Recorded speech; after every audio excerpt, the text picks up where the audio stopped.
Okay, let's dive right into this explainer. We really need to unpack the extreme, isolating frustration of the modern job search.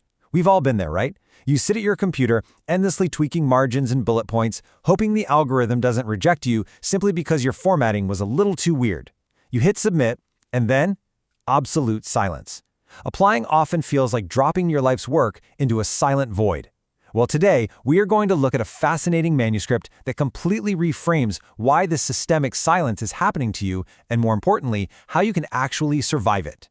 There is a point when the resume stops feeling like a document and starts feeling like a confession. Man, doesn't that just hit the nail on the head? It perfectly captures the emotional toll of the process. You're compressing decades of blood, sweat, and tears into 2 pages. You strip away anything that makes you look too old, too specialized, or too expensive. You're endlessly optimizing a piece of paper for a system that literally refuses to speak back, and it feels incredibly personal. But as we're going to see, the resume itself was never the real problem. To fix our approach, we really have to stop and ask this crucial question. We need to shift the blame from our individual resumes to a massive, systemic breakdown in how professional signals are actually read. So why does the labor market process people faster than it can interpret them? Think of it this way. Processing means a machine can instantly sort and categorize your keywords. Interpreting, on the other hand, means a human being actually understands your true potential. The market has plenty of systems to process your data, but has completely lost the capacity to interpret your actual capability. Here is our roadmap for today's explainer. First, the modern job search trap. Second, diagnosis interpretive overload. Third, the AI polish paradox. Fourth, operational career intelligence. Fifth, building true trust density. And finally, number 6, the living professional record. Let's jump into part 1, the modern job search trap. We are operating in a signal-rich, trust-poor market.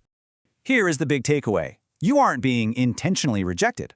What you're actually suffering from is interpretive overload. This structural condition happens when a system receives way too much data, too many applications, and completely loses its ability to understand the human behind it all. Imagine a flooded email inbox where you have 10,000 unread messages. To survive the day, you stop reading carefully and just start blindly deleting anything that doesn't immediately catch your eye. When the hiring system gets overloaded like that, interpretation thins out. And when interpretation thins out, trust declines. You're left wondering what you did wrong when, in reality, you were simply unread. And the empirical reality behind this breakdown is just staggering. If you look at the 2022 data from SHRM or the 2012 signaling game research by Adrian Bangerter and his colleagues, you see that our hiring architecture is buckling under its own weight. Despite massive investments in automation, recruitment costs are actually rising. The reading process is heavily fragmented across applicant tracking systems, recruiters, and hiring managers who, by the way, are all looking for completely different things. It's turned candidate selection into a defensive signaling game. Essentially, employers are just hunting for shallow proxies of competence to save time, because high-volume application platforms have caused their baseline trust to just absolutely plummet. Moving on to part 2.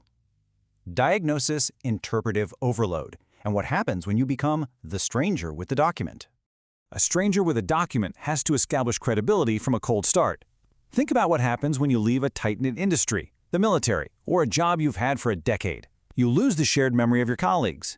In your old job, your title meant something because people knew the constraints you worked under and the late nights you pulled. Out here, you are carrying this impossible burden to prove decades of operational context on 2 sheets of paper. The system doesn't remember you. It only receives your document. You are starting completely from cold. Which brings us to section 3, the AI polish paradox. When everyone sounds qualified, trust disappears. So, generative AI is rapidly altering the entire screening workflow. Recent studies from Pew Research, McKinsey, and the Microsoft Trend Indexes show that AI adoption is doubling at breakneck speed. We're even seeing corporate guidelines, like those tracked by Anthropic in 2025, reacting defensively to AI-generated applications. And here's why. AI tools now allow a single applicant to effortlessly spam 1,000 job boards overnight with perfectly formatted text. It completely breaks the sorting systems. The market is receiving a massive flood of competence-shaped language, but far less trustworthy evidence. When everyone sounds perfectly qualified, trust disappears entirely. Let's look at exactly what gets lost in translation here. Check out the AI-polished generic text at the top. Enhanced operational efficiency through improved documentation workflows and stakeholder collaboration. Okay, it's smooth, it's got all the right buzzwords, but it is completely hollow. Now contrast that with the operational texture below it. Reduced review delays in training document production by clarifying ownership between SMEs, editors, and approval authorities. See the difference? It mentions specific training documents, subject matter experts, and actual approval bottlenecks. It gives a hiring manager real constraints, friction, and a believable reality. It doesn't just sound professional, it proves that actual work happened. All right, let's talk solutions in Section 4. Operational Career Intelligence, or OCI. This is all about structured evidence over empty polish. The goal here isn't just to beat the algorithm, and it certainly isn't just to write a nice story. You have to strike a really delicate balance. On one side, you absolutely need to be cleanly machine-readable for the sorting systems, utilizing parsable keywords and predictable formats. But on the exact same document, you must be richly human-believable for the ultimate decision-makers. The machine needs broad skill tags and chronological structure, right? But the human needs meaning. They need context, specific metrics, proof of recovery from failure, and a coherent professional through-line. Your signal has to survive both readers. So before you ever even touch your resume, you have to build an evidence-rich identity.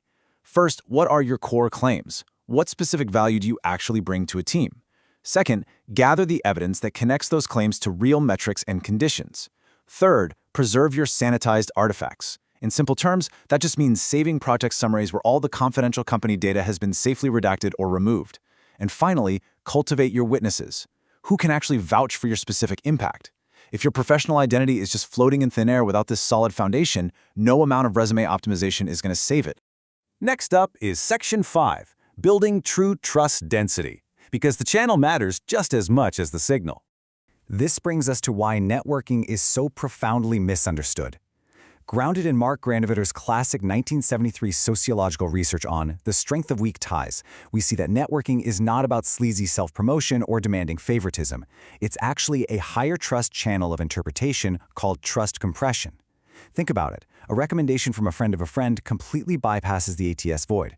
In a system that is absolutely starved of trust, having a trusted human tell a stranger that your document is actually worth reading changes the entire interpretive environment. The channel your resume travels through matters just as much as the signal it contains. Let's wrap things up with Section 6, the living professional record. Stop optimizing, start orienting. The most direct takeaway from all of this is that you must completely demote the resume to its proper place. A resume isn't your career, it's just a rendering of it, a temporary screenshot. You need to orient yourself to the market first, figure out your claims and evidence, and optimize second. Start maintaining a continuous living file of your work, your metrics, and your feedback year-round. And seriously, build those trust and witness relationships right now, today, before you hit a transition crisis. I want to leave you with this final, provocative thought. The future of hiring isn't a better document, it's a better record. Stop trying to negotiate with a faceless system using a single, over-optimized piece of paper. It is time to stop being a stranger with a document and start building the irrefutable, living record of your life's work. Are you ready to build yours?